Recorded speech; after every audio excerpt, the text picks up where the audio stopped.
Halo, apa kabar? Anak-anak kelas 5 yang luar biasa, masih belajar bersama saya, Bapak Ujang Herman. Pada hari ini Bapak akan menjelaskan tentang pembelajaran tematik, yaitu tema 3, subtema 2, pembelajaran 4. Untuk itu kalian persiapkan diri kalian, siapkan buku tematiknya, buku tulisnya, dan alat tulis lainnya. Dan sebelum pembelajaran dimulai, marilah kita berdoa menurut agama dan kepercayaan masing-masing.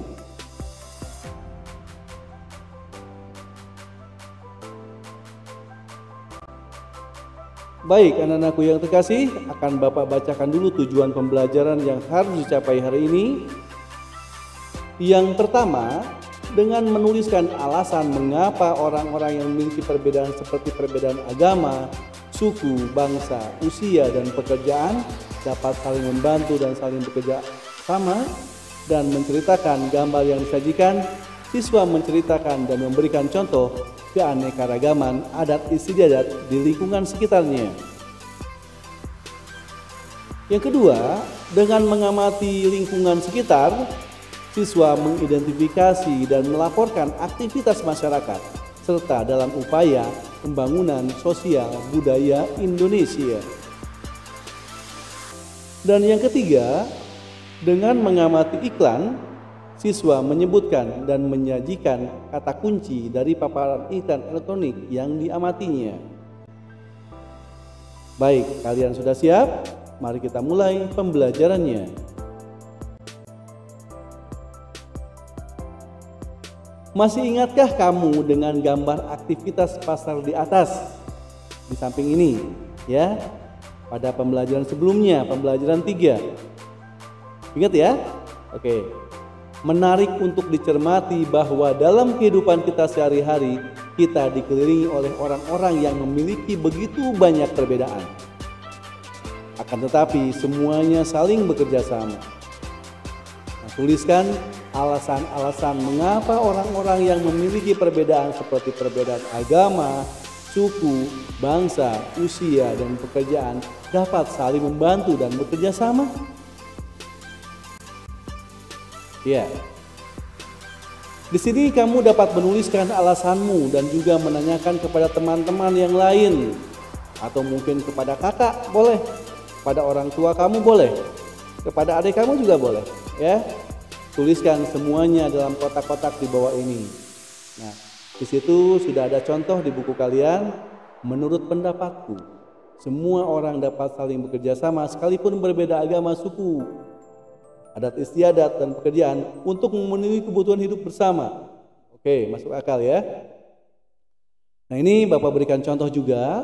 Menurut pendapat saya, perbedaan tidak menghalangi upaya untuk bekerja sama dan saling membantu, karena tidak semua kebutuhan manusia dapat dipenuhi oleh diri sendiri.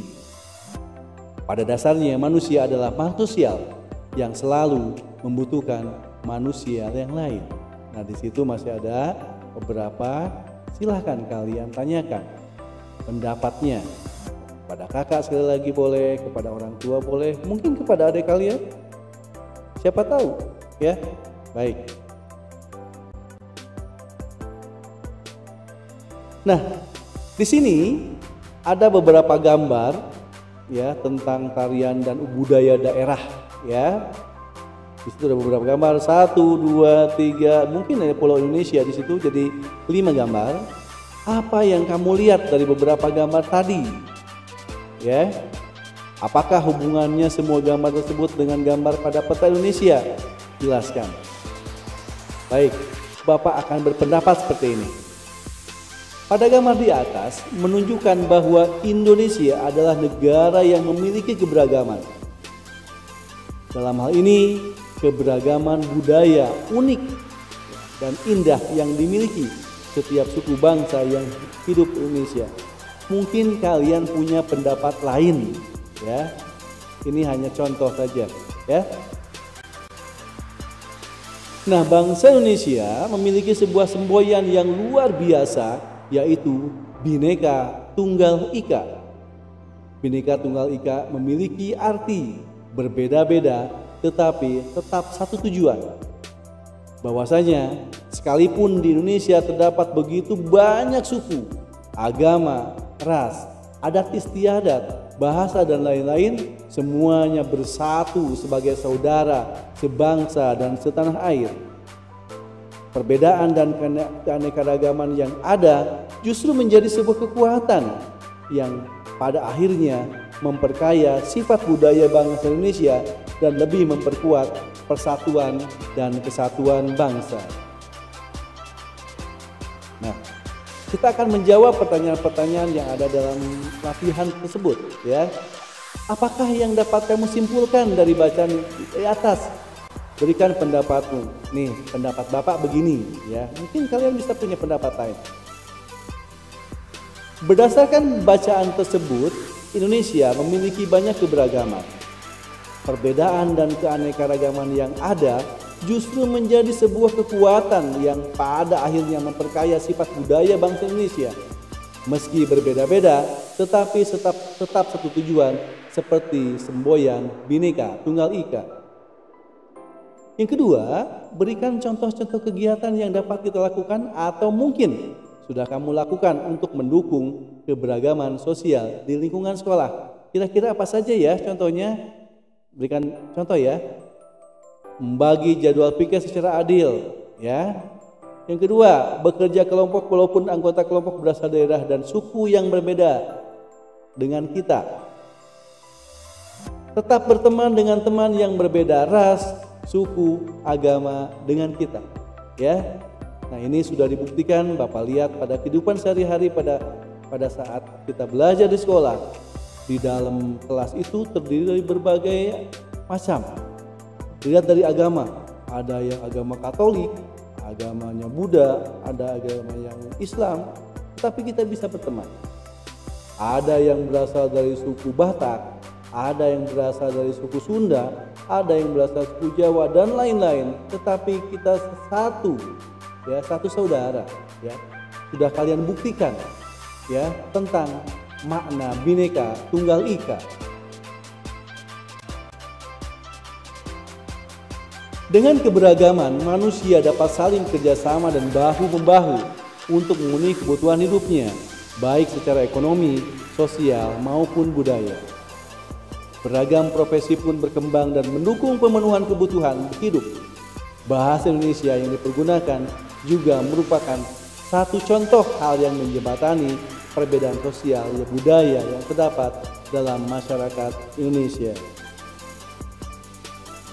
Nah, di situ ada gambar. Yang pertama ada anak sekolah dasar sedang memainkan alat musik tradisional. Dan yang gambar berikutnya adalah gambar anak yang sedang mempelajari tarian daerah, ya. Nah, kedua gambar di atas bercerita tentang upaya manusia dalam sebuah pembangunan sosial budaya. Bahasa Indonesia merupakan contoh upaya manusia dalam sebuah pembangunan sosial budaya. Kegiatan seni yang bertujuan melestarikan budaya Nusantara juga merupakan sebuah upaya pembangunan sosial budaya. Contoh lain dari pembangunan sosial budaya adalah dengan semakin terbukanya kesempatan bagi kaum wanita untuk bersekolah dan menuntut ilmu setinggi mungkin. Masih banyak lagi contoh-contoh pembangunan sosial budaya yang terdapat di sekitar kita. Amatilah daerah di sekitar kalian. Baik, kita akan lihat, kita akan dengarkan percakapan Dayu, Beni, dan Siti. Kalau kamu, apa contoh yang dapat kamu berikan tentang pembangunan sosial budaya, Ben? Menurutku, acara kuliner Nusantara yang sering diadakan di lingkungan sekitar kita merupakan contoh pembangunan sosial budaya. Dengan begitu, kita dapat melestarikan makanan khas daerah. Kita juga turut memperkenalkan kepada orang-orang lain yang berbeda kebudayaan dengan kita untuk turut mencicipi dan bersama-sama menikmati makanan khas daerah tersebut. Betul sekali, Ben. Kamu tahu tidak? Acara kuliner Nusantara yang diadakan minggu lalu itu sukses besar. Semuanya berkat iklan-iklan di media cetak dan elektronik yang beredar sejak sebulan sebelumnya. Baik, ini masih berhubungan dengan iklan. Iklan memang harus dibuat semenarik mungkin agar dapat menarik perhatian mereka yang melihatnya. Oleh karena itu, penting untuk selalu berhati-hati dalam penyampaiannya. Nah, di sini ada contoh iklan media cetak Pesona Pangan Nusantara ke-10 Jogja Expo Center 27 November sampai 1 Desember 2015. Itu gambarnya, wah, makanan enak ya. Nah, sehingga orang tertarik untuk mengunjunginya. Nah, ini ada percakapan Siti Udin Dayu. Nah, kita simak ya percakapannya. Semoga kalian paham. Jadi, tidak kita belajar bersama hari ini ya? Jadi ya, di rumahku. Asik. Aku sudah menyiapkan minuman ringan. Itu yang sedang banyak diiklankan di akhir-akhir ini televisi. Sejak saat ada iklan itu, aku selalu memberinya. Wah, setahuku semua jenis minuman ringan itu tidak baik bagi kesehatan, Din. Kadar gula dan pengawetnya tinggi. Belum lagi bahan-bahan kimiawi yang lainnya. Jangan terlalu sering konsumsi minuman ringan seperti itu. Bisa jadi kamu benar, Siti. Pamanku pun pernah mengatakan hal yang sama. Namun, di iklan disebutkan bahwa minuman ini mengandung banyak vitamin dan mineral. Artinya, minuman ini juga memiliki manfaat, bukan? Tentu saja. Semua iklan dimaksudkan untuk menarik hati pembeli. Akan tetapi, tidak semua yang diiklankan itu memang benar adanya. Kita harus selalu berhati-hati dalam memilih apa yang akan kita konsumsi. Aku setuju dengan Dayu. Wah, ternyata penggunaan kata-kata kunci itu sangat bermanfaat ya, terutama untuk menarik perhatian pendengar dan pembacanya.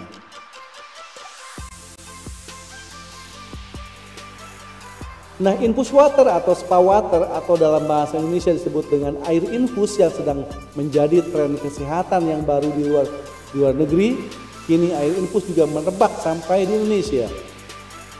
Air infus ini adalah air bening yang telah diberi tambahan potongan buah atau herbal sehingga memberikan sensasi rasa air tertentu. Air infus bermanfaat bagi kesehatan. Secara teknis, air infus dibuat dengan memasukkan irisan buah-buahan ke dalam air putih, kemudian didiamkan beberapa jam sampai sari buahnya keluar dan air akan berubah rasanya. Namun, jangan hanya ikut-ikutan mengkonsumsinya. Kenali dulu manfaat dari bahan-bahan yang dimasukkan ke dalam air dalam botol tersebut.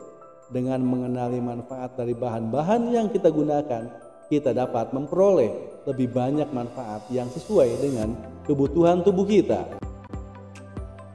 Nah, inilah cara bagaimana membuat infus water atau air infus. Bahan-bahannya yang pertama, 1,5 sendok makan perasan jeruk nipis. Yang kedua, setengah jeruk lemon diperas, setengah timun diiris-iris, 4 lembar daun mint atau bila ada, setengah liter air putih. Nah, bagaimana cara membuatnya? Jeruk nipis diperas dan sisihkan sebanyak 1,5 sendok makan. Jeruk lemon dibelah menjadi 2 dan diperas.